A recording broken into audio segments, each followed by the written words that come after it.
우리 선교 기도 주간이다 이렇게 제가 말씀을 드렸어요. 근데 여러분 선교 그러면 어떤 생각을 하세요? 우리 선교사님들이 멀리 해외로 가서 사역하며 복음을 전하고 사역하는 그게 선교가 아닌가 이렇게 생각할 수 있습니다. 근데 우리가 선교합시다 그러면 우리는 어떤 생각이 드나요? 그거는 멀리 선교 가 있는 그 선교사님들이 하시는 거고 우리는 그분들을 후원하는 거죠 이렇게 생각할 수 있어요. 장기나 단기로 가야만 그게 선교다 이렇게 생각합니다. 근데 요즘에 이제 많이 사용하는 컨셉 중에 하나가 뭐냐면 가는 선교사가 있고 또 보내는 선교사가 있다라고 하는 것입니다. 사실 선교를 함께하는 가는 분들이나 보내는 분들이나 다 선교사다. 그리고 함께 선교를 하는 것이다 라고 하는 것이죠. 그래서 여러분 이게 선교와 관련돼서 우리가 선교가 뭐냐 생각할 때 중요한 성경 구절이 있어요. 우리 그레이트 커미션, 지상태 사명이라고 하는 성경 구절이 있죠. 우리 마태복음 28장 19절 20절 같이 한번 읽어볼까요? 시작. 그러므로 너희는 가서 모든 민족을 제자로 삼아 아버지와 아들과 성령의 이름으로 침례를 베풀고 내가 너희의 분부한 모든 것을 가르쳐 지키게 하라. 볼지어다 내가 세상 끝날까지 너희와 항상 함께 있으리라 하시니라. 근데 여러분 이게 선교에서 중요한 개념 뭐냐? 모든 민족을 제자를 삼는 것. 가서 그들에게 복음을 전하고 침례를 주고 또 그들에게 가르치고 말씀 가운데 살도록 그렇게 하는 것. 그 제자를 삼는 것이 바로 선교다라고 할 수 있죠. 또 선교와 관련해서 중요한 구절이 요한계시록 7장 9절입니다. 이 일 후에 내가 보니 각 나라와 족속과 백성과 방언에서 아무도 능히 셀 수 없는 큰 무리가 나와 흰 옷을 입고 손에 종려가지를 들고 보좌 앞과 어린 양 앞에 서서 그 요한계시록의 말씀이 7장에 보면요 이제 예수 그리스도 앞에 모든 족속과 백성들이 나와서 그 가운데서 엎드려서 그리스도를 하나님을 찬송하며 예배하는 모습이 그려져 있습니다. 그래서 선교를 통해서 우리가 궁극적으로 이루는 것은 무엇이냐? 모든 민족, 나라, 백성들이 하나님께 나와 모든 방언으로 하나님 앞에 뭘 하는 거예요? 예배하는 것. 이것이 바로 우리가 선교를 통해 이루고자 하는 것이다 라는 것이죠. 그래서 여러분 선교란 지상대 사명을 수행하여 모든 민족 중에서 제자를 삼아 예배가 없는 곳에 예배를 세우는 순종이다 라고 하는 것입니다. 근데 여러분 이거는 가서 한 분도 있고 보내는 선교사로서 이 일들을 우리가 함께 해야 된다라고 하는 것이죠. 그래서 우리가 선교 기도 주간이라 이렇게 같이 기도를 하는데요. 이 기도가 선교에 있어서 왜 중요할까? 그리고 왜 기도도 선교인가? 기도하는 우리는 왜 선교사인가? 라고 하는 것을 오늘 본문 말씀을 통해서 함께 나누기를 원합니다. 그리고 저와 여러분들이 또 기도 가운데 선교사로서 함께 선교하는 저와 여러분 되시기를 예수님의 이름으로 간절히 축원합니다. 우리 기도가 왜 선교에서 중요하냐? 첫 번째는요, 기도를 통하여 하나님의 역사를 이루어 가신다는 겁니다. 여러분 오늘 이 본문 말씀에 보시면요, 우리 10절 읽었죠? 같이 한번 보면 이같이 큰 사망에서 우리를 건져냈고 또 건지실 것이며 그 위에도 건지시기를 그에게 바라노라. 뭘 위해서 건지신다는 겁니까? 이 앞부분에 보면 정말 죽을 것 같은 사망 선고를 받은 것 같은 고난이 아시아에 사역하는 데 있었다는 겁니다. 여러분 선교를 하는데 쉽게 그냥 일이 잘 진행이 될까요? 우리가 생각한 것처럼 막 역사들이 막 나타날까요? 물론 하나님께서 주권적으로 그렇게 막 한 번에 팍팍팍 일어날 수도 있어요. 근데 대부분은 사실 그렇지가 않습니다. 그래서 이 사도 바울과 일행들도 복음을 들고 아시아에 가서 사역을 하는데 그 아시아에 사역하는데 8절에 보면 아시아에서 당한 환난을 너희가 모르기를 원하지 아니하니 힘에 겹도록 심한 고난을 당하여 살 소망까지 끊어졌다. 살 소망까지 끊어졌다는 거예요.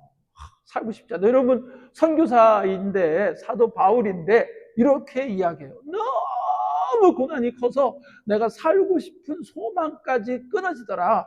그러면서 사형 선고 9절에 보면 사형 선고를 받은 줄 알았다. 이렇게 말씀하세요. 그러니까 나는 이제 여기서 죽는구나. 아무 소망이 없다. 이제 끝났다. 라고 하는 생각이 들 만큼 그 고난이 너무나 컸다는 것이에요. 하나님께서 그를 부르셔서 보내셨으면 놀라운 역사들이 막 팍팍팍 일어나야 되는데 그렇지 않고 그 가운데에서 오히려 고난이 너무 심해서 소망도 하나 없고 죽고 싶은 죽을 거와 같은 그런 일들을 겪었다라고 말씀합니다. 여러분, 왜 선교하는데 이런 고난이 있습니까? 이 선교는 영적 전쟁이거든요. 그리고 가는 선교사님들은 그 영적 전쟁에서 제일 앞에서 그 사역을 감당하는 특수 부대원 같은 거예요. 그래서 이게 상륙작전 할 때도 해병대가 제일 먼저 막 총알이 날라오고 대포가 날아오고 하는데도 그 배를 대고 상륙작전에서 진지를 다 구축하고 이제 거기서부터 올라가기 시작하고 거기서부터 밀고 들어가기 시작합니다. 그렇게 특수부대, 해병대 같이 앞에 제일 먼저 나가서 싸우는 사람들이 사실 선교사님들이에요. 가는 선교사님들. 근데 그 선교사님들이 할 때 이게 우리에게는 영적 싸움인 거죠. 우리는 무너진 견고한 진을 무너뜨리기 위해서 전진에 들어가고 그 악한 영들은 그것을 막고 그래서 그 일을 감당하는 자들에게는 고난이 임할 수밖에 없다는 것입니다. 사도행전에 봐보세요. 어디 가서도요, 그냥 아무 고난이 없이, 문제 없이, 핍박 없이 복음이 전해진 곳이 없었습니다. 사도행전 19장에 보면 에베소에서, 그 아시아 지역인 에베소에서 복음을 전할 때도요, 가서 복음을 전했어요. 야, 사람이 만든 것이 신이 될 수 없다. 왜냐하면 그곳에는 아데미스 여신 신전이 큰 게 있었어요. 어마어마한 규모예요. 지금 7대 불가사의 중에 하나라고 그래요. 그렇게 어마어마하게 지어놓고 거기에 사람들이 와서 그 여신 신상 앞에 예배하는 것입니다. 그리고 그 신상의 모양을 조그맣게 이런 은이나 이런 걸로 만들어가지고 그 주변에서 파는 사람들, 그 사람들이 있었어요. 그 사람을 은장색이라 이렇게 부르는 거예요. 그런 걸 만들어서 팔으면 거기에 와서 아시아 곳곳에서 와가지고 수많은 사람들이 이 우상 앞에 엎드려 경배하고요. 그리고 자기에게 풍요를 주고 다산을 주는 신이다. 그래서 그 모양으로 만든 그걸 사가지고 가는 겁니다. 그러니까 장사가 잘 될까요? 안 될까요? 너무 잘 되는 거예요. 그래서 돈도 잘 벌어요, 이 사람들이. 그런데 사도 바울이 와서 복음을 전하면서 야, 사람의 손으로 만든 게 어떻게 신이 될 수 있냐? 그건 신이 아니다. 그렇게 이야기합니다. 그러니까 그 사람들이요, 그 복음을 듣고 회개하고 그리고 그 은장색 샀던 그 우상들을 태워버리고 이런 역사가 막 나타나는 거예요. 그러니까 장사가 안 돼요. 이 도시 전체가 그걸로 신전과 그 장사와 그걸로 그 숙박업과 이 모든 관광과 이 경제가 다 돌아가는데 쫄딱 망하게 생긴 거예요. 그래서 그때 은장색 데메드리오라는 사람이 선동을 해서 사람들하고 큰 광장에 모여서 그 사도 바울의 일행들을 잡아 죽이려고 난리가 납니다. 근데 거기 있는 관리나 또 말리고 또 보호해서 다행히 거기서 죽지는 않았어요. 그런데 큰 위험한 일이 겪었어요. 근데 이런 일들이 비일비재했죠. 그래서 성경에 보면은 매맞음이 수없이 많고 여러 번 죽을 뻔한 일들에 대해서 사도 바울은 계속해서 고백하고 있습니다. 여러분, 이게 영적인 싸움이에요. 우리는 복음을 전해서 그 복음이 없는 땅에 아까 제가 말씀드렸죠. 예배가 없는 곳에 예배를 세우는 것이에요. 예배가 없어요. 우상을 숭배하고 하나님을 모르는 자들에게 하나님을 전해서 그들이 예수 믿고 제자가 돼서 그 예배가 없던 심령 속에 예배가 세워지는 거예요. 예배가 없는 곳에 예배가 세워지는 거예요. 신이 될 수 없는 우상을 섬기는 그들 가운데 그 가운데 예배가 이루어지게 하는 것. 참신신 여호와 하나님, 그 하나님을 예배하도록 하는 그 선교는 영적 싸움인 것이죠. 그래서 데메드로뿐만이 아니라 수많은 이들이 그들을 핍박하고 공격합니다. 죽을 고비들을 수없이 넘기는 거예요. 여러분, 이런 일들은 일어날 수밖에 없는 것입니다. 이 영적 전쟁 가운데서 그래서 여러분, 이 기도가 이 영적 전쟁에 대해서 우리가 무장하고 전신갑주를 입어야 된다. 그렇게 말씀하시죠? 그러면서 거기 뒤에 보면 에베소 6장 그 기도가 얼마나 중요한지 모든 기도와 간구를 하되 항상 성령 안에서 기도하고 이루어 깨어 구하기를 항상 입으며 여러 성도를 위하여 하라. 그 영적 싸움을 하는데 전신갑주를 입고 근데 그 기도를 통하여서 서로를 위해 기도하라. 이렇게 말씀하세요. 그러니까 여러분 이 아까 제가 해병대가 다 올라간다고 할 때 이 배에서 함포를 쏩니다. 함포를. 제가 해군에 있었거든요. 한국에서. 그래서 이런 작전 훈련도 하고 그래요. 그래서 해병대가 막 올라간다. 그러면 그 전부터 그리고 저 위쪽에 이제 그들을 공격하는 적들을 향해서 계속해서 뭘 쏴요? 함포를 쏘는 거예요. 또 비행기 공군이 오면 또 공군이 그쪽에 폭격을 해서 그 해병대 피해를 최소화하는 거죠. 근데 만약에 그런 걸 지원을 안 해주고 해병대 야 올라가 그러면 그 적들의 공격이 아주 집중이 돼서 피해가 엄청나게 되는 거죠. 여러분 사실 기도는 그 함포를 쏘는 것과 같습니다. 여러분 그럼 그들은 전쟁하지 않는 거예요? 해병대처럼 거기 막 올라가지 않으니까? 여러분 이 모두가 다 작전의 일환인 거예요. 그들이 올라가는 자도 있고 그 뒤에서 함포를 쏘는 사람들도 있고 여러분 그리고 이 영적 싸움에서 기도가 그렇게 중요한 일입니다. 그래서 여러분 성도를 위해 기도하라. 또 오늘 이 본문 말씀에도 보면 11절에 너희도 우리를 위하여 간구함으로 도우라 그렇게 말씀하세요. 간구함으로 도우라. 함께 이 사역을 감당하고 우리가 함께 사역하며 영적 싸움에서 우리가 승리해야 될 것을 사도 바울은 우리에게 하나님께서는 이 말씀을 통해 가르쳐 주고 계신 줄로 믿습니다. 여러분 예수님은 겟세마네 동산에서 기도하시죠. 이 땀이 막 거기 피가 섞여서 나실 정도로 그렇게 기도하십니다. 지금 영적 싸움을 하는 거예요. 우리를 위해 십자가를 지시기 위해서 겟세마네 동산에서 예수님께서는 아버지 할 수만 있으면 이 잔을 내게서 거둬 주십시오. 그러나 내 뜻대로 마시고 아버지의 뜻대로 하옵소서. 그러면서 거기서 간절히 기도해요. 3번이나 와서 제자들에게 야 너희들 기도해야 된다. 나를 위해 너를 위해 너희를 위해 기도해라. 근데 또 자고 있고 한시도 깨울 수 없느냐? 좀 기도해라. 그렇게 여러 번을 했는데도 그들은 졸면서 기도하지 않았어요. 근데 결과가 어떻게 됩니까? 예수님께서는 그 길을 가시는 이 영적 싸움에 승리하시지만 제자들은 예수님이 잡히실 때 어떻게 돼요? 어떤 제자는 이렇게 겉옷을 덮고 그 이제 겉옷을 덮었다는 건 거의 뭐 알몸이에요. 근데 갑자기 막 예수님 잡겠다고 달려드니까 그걸 집어 던지고 알몸으로 도망가는 제자도 있었어요. 그러니까 여러분 기도하며 기도하고 준비하지 않으면요 우리가 영적 싸움에 이길 수가 없어요. 선교사님들이 그 영적 싸움의 최전방에서 싸움을 감당할 때 우리가 기도로 함포로 쏘면서 지원하고 함께하지 않으면 그 영적 싸움에서 그들이 절대로 승리할 수가 없다는 것입니다. 그러니까 본인들도 기도해야 되지만 우리가 그들을 위해서 기도하며 또 영적 싸움에 함께하며 지원하는 것. 이것이 우리가 감당해야 될 선교가 되는 줄로 믿습니다. 여러분 이 IMB 선교사님들이 이렇게 간증하고 또 이렇게 소개한 거에 보면 다 이제 무명이에요. 이분들 조심해야 되기 때문에 다 거의 무명인데 아프리카 한 부족에 살겠던 루스라는 그런 선교사님이 계셨어요. 근데 그 선교 아프리카 그 부족 마을에는 프란이라고 하는 분이 있었어요. 근데 좀 굉장히 이게 선교사님들에 대해서 반가워하지 않고 잘 맞이하거나 이렇게 호의적으로 대하지 않는 분들인데 어느 날 갔더니 차를 대접하는 거예요. 그래서 또 차를 대접하니까 그 호의를 받으면서 감사하게 선교사님이니까 당연히 대접하면 마셔야 되잖아요. 마셨는데 그러고 거기 있다가 돌아왔는데 몸이 이상한 거예요.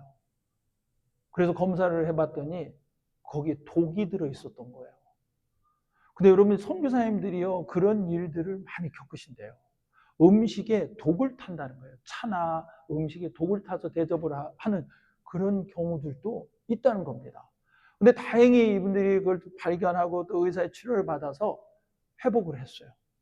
그러니까 여러분 이게 독살하려고 한 거예요. 그러니까 사실 신고를 해서 잡아갈 수도 있어요. 근데 이게 분들이 선교사님이시잖아요. 그래서 이분들은 그 주님이 가르쳐 주신 대로 정말 원수를 사랑하는 마음으로 그들을 용서하기로 했어요. 용서하고 그 프란이라고 하는 분과 그 가족들을 위해서 기도하기 시작했어요. 그리고 미국에 또 파송한 교회와 또 주변의 선교사님들에게 그 가정을 위해서 이 부족을 위해서 기도해달라 기도 부탁을 했어요. 그래서 합심해서 간절히 기도했어요. 그렇게 간절히 기도하는 날 어느 날 그 프란이라고 하는 분이 찾아온 거예요. 그리고 그분과 대화를 나누면서 복음을 전했어요. 근데 이분이 회개하고 자기가 잘못했다 회개하고요 예수님을 갑자기 믿겠다 예수님을 믿은 거예요.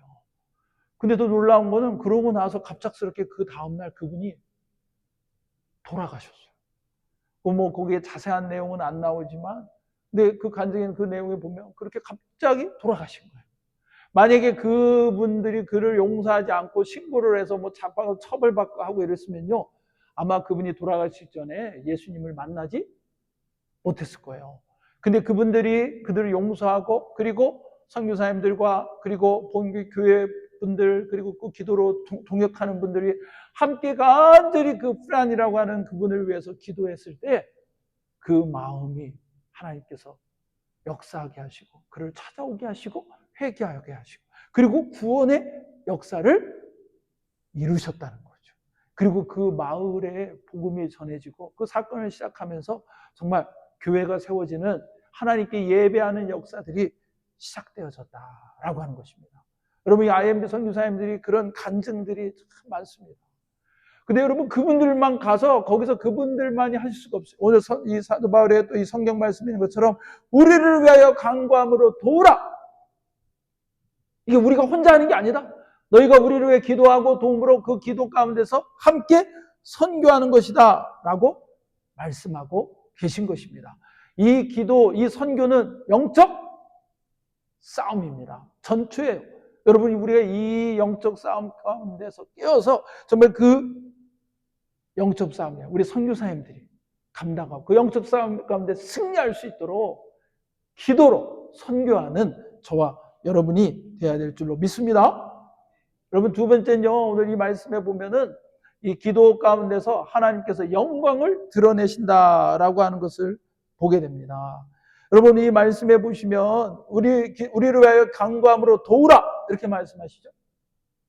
그러면서 이는 우리가 많은 사람의 기도로 얻은 은사로 말미암아 기도 가운데서 은사를 얻었다 이렇게 말씀하세요. 은사라는 것은 이게 은총이에요. 은혜를 입었다는 거죠.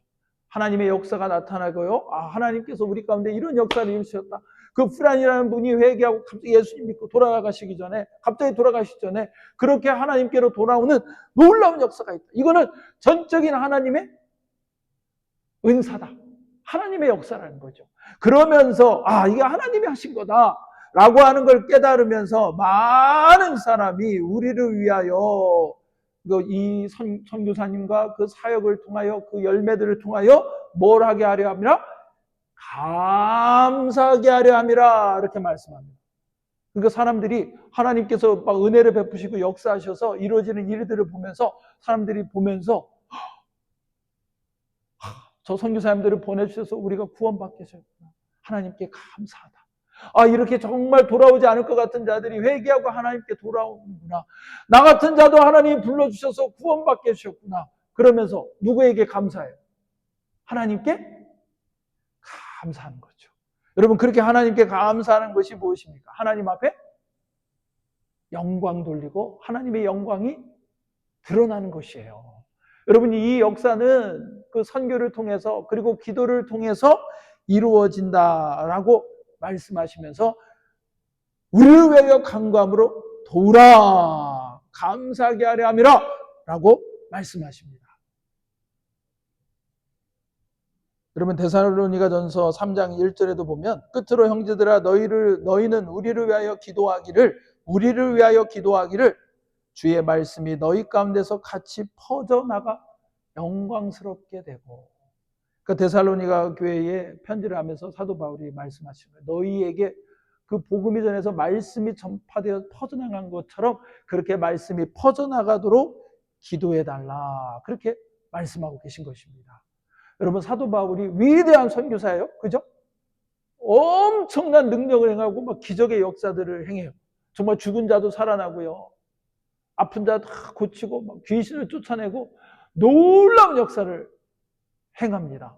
근데 그런 가운데서도요, 그 사도 바울은 항상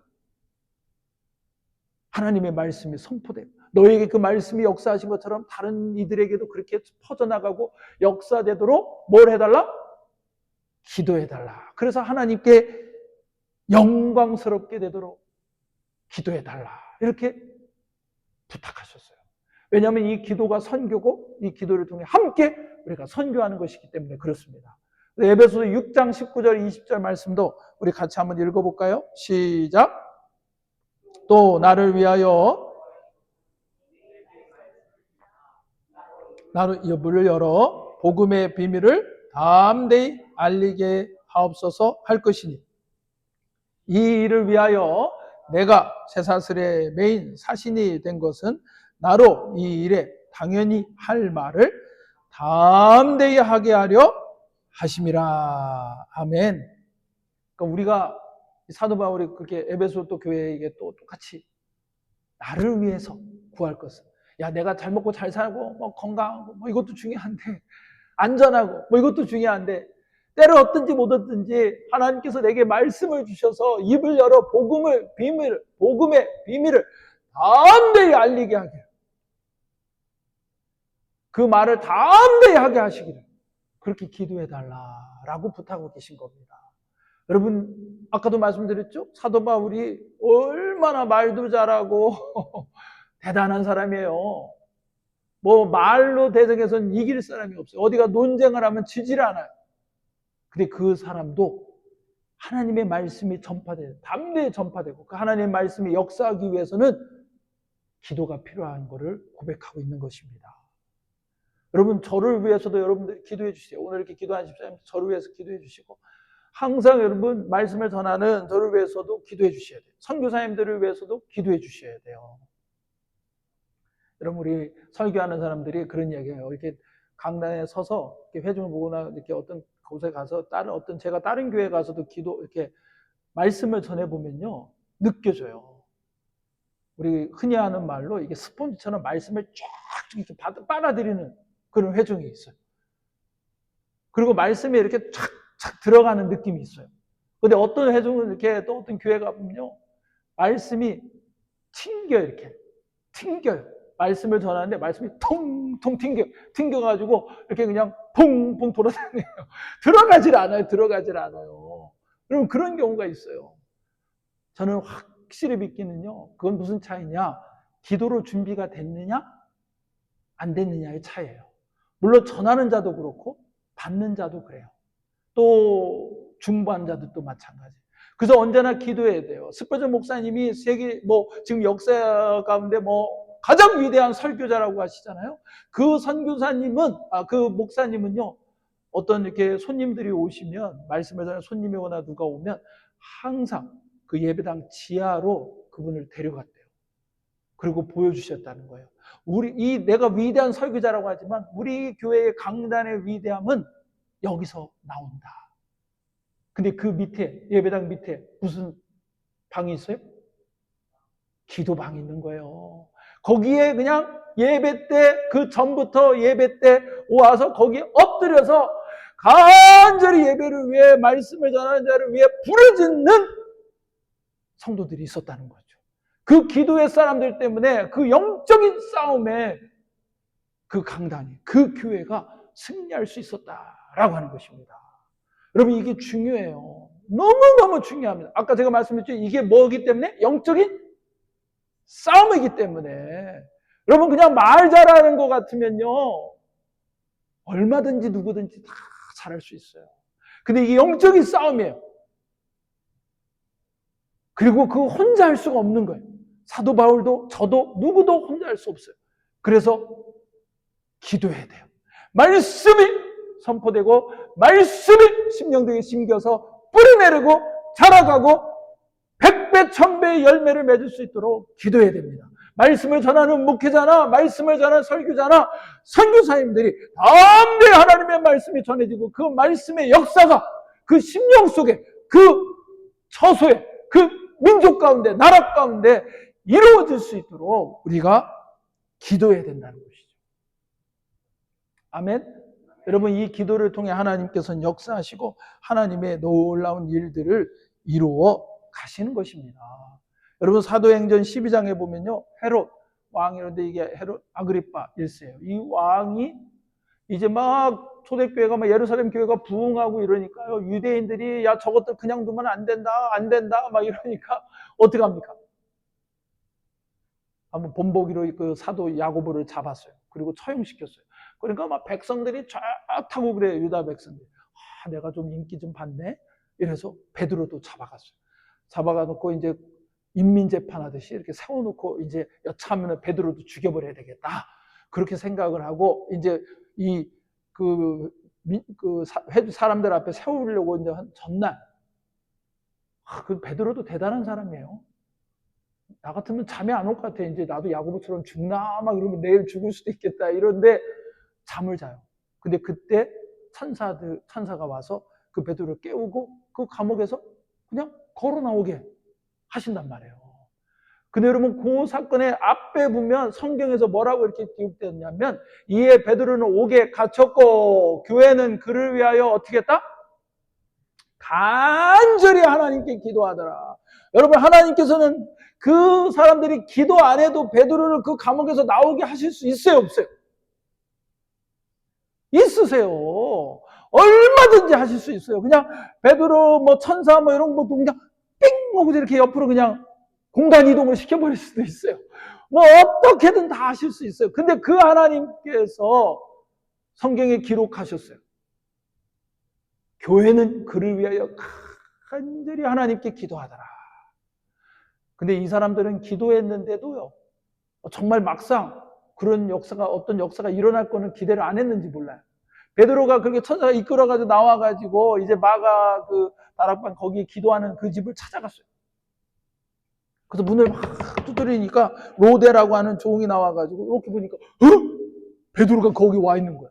깜짝 놀라가지고 안으로 들어가서 베드로가 왔어요. 베드로가 왔어요. 그러니까 사람들이 뭐라고 그래요? 야, 너 미쳤나 보다. 미쳤다고 그래, 미쳤다고. 성경에 그렇게 돼 있어요. 미쳤다고 그래요. 그러니까 아닙니다. 베드로가 진짜 왔습니다. 그러니까 그러면 그의 천상가 보다. 네가 귀신 본 거 아니야? 뭐 이런 식으로 우리로 얘기하면. 그런데 바깥에 또 막 두드니까 깜짝 놀라서 가봤더니 베드로가 그 앞에 진짜 와 있는 거예요. 그러니까 여러분 이 베드로를 하나님께서 구해주시기를 그들이 간절히 기도했는데도 이들은 어쩌면 베드로가 정말 오늘 밤에 우리에게 올 거라고 하는 거는 생각을 못했을 거예요. 못한 것 같아요. 근데 여러분 그래서 이게 중요한 거예요. 하나님께서는 그들이 기도하게 기다리시고요. 그들이 기도했을 때 천사를 보내시고 베드로를 구하시고 그들에게 베드로를 하나님께서 구하셨음을 보여주세요. 그래서 그 믿음을 굳건하게 하시고요. 그리고 그 영적 싸움을 계속해서 쌓아나갈 수 있도록 하시는 겁니다. 그리고 뭘 합니까? 이건 도저히 가능한 일이 아닌데 누가 하셨다? 하나님이 하셨다. 그래서 누구에게 감사해요? 하나님께 감사하는 거예요. 이건 베드로가 대단해서가 아니에요. 우리의 기도가 대단해서 아니에요. 우리가 정말 우리 기도하면서도 우리도 생각도 못했는데 믿지도 못했는데 기대하지도 않았는데 하나님께서 정말 베드로를 강권적으로 역사하셔서 구원해 주셨구나. 우리 영적 싸움 가운데 승리하게 하시는구나. 하나님의 나라가 얼마나 위대한지를 분명히 보여주시고 승리케 하시는구나. 할렐루야! 그러면서 하나님께 감사하는 거예요. 이걸 통해 누가 영광 받으세요? 하나님이 영광 받으세요. 그래서 여러분 우리가 기도해야 될 이유는 그거예요. 기도를 통해 하나님이 역사하시고 하나님께서 기도 가운데 우리가 영적 싸움에 승리케 하십니다. 여러분 저와 여러분들이 깨어 간절히 기도하며 나아가는 저와 여러분이 되어야 될 줄로 믿습니다. 여러분 아까 IMB 선교사님 제가 소개해드렸는데 또 우간다에서 한 사역하신 선교사님 계세요. 이 IMB 선교사님들이요 사실 미국의 선교사님들이 여러분 우리 교단이 굉장히 보수적이잖아요. 신학적. 그래서 이렇게 회중합 이렇게 기도할 때 좀 죄송한 얘기지만 방언이나 이런 걸 한다던가 물론 이렇게 이런 거 이렇게 같이 있을 때 하는 것도요 조심스러워요. 한동안은 IMB 선교사는 내가 방언합니다 그러면 못 가게도 했었어요. 요즘에는 조금 이제 이렇게 케이스 바이 케이스 좀 다른데 근데 여러분 그런 교단인데 이 선교사님들이 현지에 나가서 영적 싸움에 부딪히면요, 기도를 안 할 수가 없고, 뭐 방언이 아니야. 이게 중요한 게 지금 당장 영적 싸움에 이겨야 돼. 그러니까 막 선교사님들이 모여 기도하고 다른 분들에게 기도 부탁하고 그러면서요, 정말 하나님의 역사하심을 경험해요. 그러면서 그들이 하나님께 감사하는 거예요. 여러분, 그런 이야기가 너무너무 많아요. 우간다에서도 한 마을이 카토메라고 하는 마을이 있는데요. 이분들이 복음을 전하는 게 조금 그 소수의 크리스찬들이 있었는데 그 지역에서 막 그들을 다 핍박하는 거예요. 특별히 거기 주술사 있죠? 뭐 우리 말로 하면 무당 같은 이런 주술사가 있는데 크리스찬들을 너무너무 핍박하는 거예요. 그래서 너무 고통스럽게 그렇게 크리스찬들이 신앙생활을 하는데 선교사님이 모여서 같이 기도하기 시작했어요. 영적 싸움이 이루어진 거예요. 그리고 또 이제 다른 선교사님들에게 기도 부탁하고 또 후원하는 교회 또 지역의 선교사님들이 기도 부탁하고 그러면서 이 기도의 막 지원이 막 이루어지는데 그 카토메 마을의 사람들이 그 믿음이 더 굳건해지고 신앙생활을 잘 하게 될 뿐만이 아니라 정말 그 마을에서 복음의 전하는 크리스찬들을 핍박하는데 가장 앞장섰던 그 주술사 무당이 어느 날 복음을 듣고 회개하고 돌이킨 거예요. 그러면서 그 마을에 영적인 부흥이 역사가 일어나서 그 마을이 하나님 앞에 돌아오는 놀라운 역사가 이루어지게 된 거예요. 할렐루야. 여러분, 사람이 뭐 말로 잘한다고 그래서 그 주술사의 무당이 그 사람이 그 지역에 그 영적인 그걸 쥐고 있는 사람인데요. 여러분, 그 견고한 진을 깨트리는 것은 기도의 성령의 하나님의 역사밖에는 가능하지가 않은 것입니다. 근데 하나님께서 그걸 깨뜨리시고 그가 예수 믿고 구원받게 하시면서 그 마을이 하나님께 돌아오는 놀라운 하나님의 은혜가 있었다는 거죠. 그래서 그 모든 일을 통해 누구에게 감사해요? 하나님께 감사하며 영광 돌리게 하신다는 겁니다. 여러분, 그래서 이게 사람이 할 수 없구나라는 걸 인정하고 우리가 기도하는 가운데 하나님이 하시면서 하나님이 이렇게 우리에게 은혜를 주셨구나. 하나님의 역사다. 그러면서 하나님께 감사하게 되고 영광 돌리게 된다는 것입니다. 여러분, 그래서 우리는 기도해야 됩니다. 하나님께서 우리의 기도를 통해 역사하시기를 원하시는 줄로 믿습니다. 여러분, 요한 웨슬레 목사님 제가 전에 한번 말씀드렸나요? 하나님은 기도의 응답으로만 역사하신다. 기도는 우리가 하나님과 동역하는 방법이다. 그래서 여러분, 기도는 선교를 후원하는 게 아니고 기도는 선교입니다. 여러분, 저와 여러분들이 기도 가운데서 함께 선교하고 하나님의 마음을 흡족하게 해드리는 우리 선한목자교회 우리 모두 되길 간절히 축원합니다. 그리고 함께 기도함으로 이 선교사님들이 우리가 이 영적 싸움에서 승리하고 하나님의 역사하심을 경험하기를 간절히 축원합니다. 그래서 이 모든 게 하나님의 은혜임을 고백하며 하나님 앞에 감사하며 영광 돌리는 저와 여러분 되기를 간절히 축원합니다. 우리 선한목자교회도 우리가 함께 기도하며 하나님께서 우리 가운데 부으시는 놀라운 부흥을 경험하고 하나님의 역사를 경험하고 하나님 앞에 감사하며 영광 돌리는 저와 여러분 우리 선한목자교회 되시기를 예수님의 이름으로 간절히 축원합니다. 우리 함께 기도하겠습니다.